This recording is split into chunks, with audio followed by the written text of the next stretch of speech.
Hello and welcome to Indie Attack with Kelson, and Woody.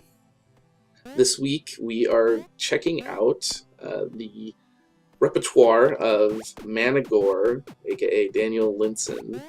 We've played Hop Slide and Roguelite previously to this, and he just won the Ludum Dare 31 competition with Birdsong, which we will be playing later in the week. And we thought it would be cool to just kind of check out his catalog to date.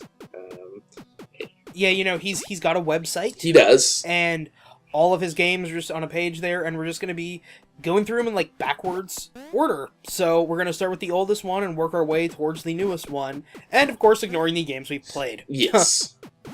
So the first of those that is Busy Beavers. So this is... This was for the Bacon Jam 07.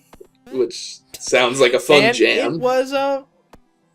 And it was first place, too. It was first place in Bacon Jam. This guy's a winner, He wins some jams, man. So you're a beaver, and you want to upgrade your living situation, basically. So you have to go and collect wood in this game. It's a platformer, kind of twitchy platformer. It's a platformer occasionally slips into puzzle elements as you have to choose what wood you will eat. Yes. In order to collect building materials. Right. So you don't get in a situation where, you ate your platform to get back home. Yeah, exactly. You have to sort of make those executive decisions as you're going along. And it does, you have to be ahead of the curve a little bit. And... this might not be, the first game he ever made or anything, Sure. but you can definitely tell this is an early attempt at something. Definitely. This is a pretty simple game. Most kind of these platforming scenarios you get in this are, a couple of screens at most, and then you just kind of got to find the exit point, which is a cabin. Right. And they're pretty simple. There's a couple obstacles. You don't want to fall off the world. You don't want to fall onto spikes. Yes. And, there aren't really enemies or anything. There's not really, a story other than some kind of funny quips from your beaver. Right. That you're playing as. So, yeah, overall, pretty simple game. There are elements that you see in this as this sort of crystallizing state for him as far as, getting the mechanics of platforming down. Because it's a smooth playing platformer. But I think he's honed it quite a bit as he's gone along. But you can just see him, this is like a guy, especially, considering the just cleverness of what's to come. It's interesting to see this sort of, beginning phase.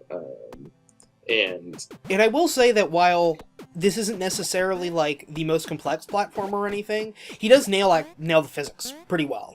The beaver, it feels good to jump around and everything. There's a nice little sound effect that goes with it. It feels nice and weighty for a platformer. Sounds good. The actual, what you're doing is pretty simple, but yeah, it sounds good. Yeah, and you have his sort of minimal aesthetic already. It's sort of in development there with his pixel art, And so, yeah, I think it's a totally, it's a worthwhile experience, but it's obviously... I don't necessarily know if I would say it's a worthwhile experience to go play, and I guess this is going to get into later videos, so I won't go too much, but I think this game is almost the prototype for a couple of the other games we're going to look at, and I would say you should just go play those. Yeah, you can't get away. Instead of this. You can get away with just playing some... I mean, yeah, it's one of those things. It's it's a worthwhile, just, for what it is. It's a simple platformer, if you're in the mood for that. But...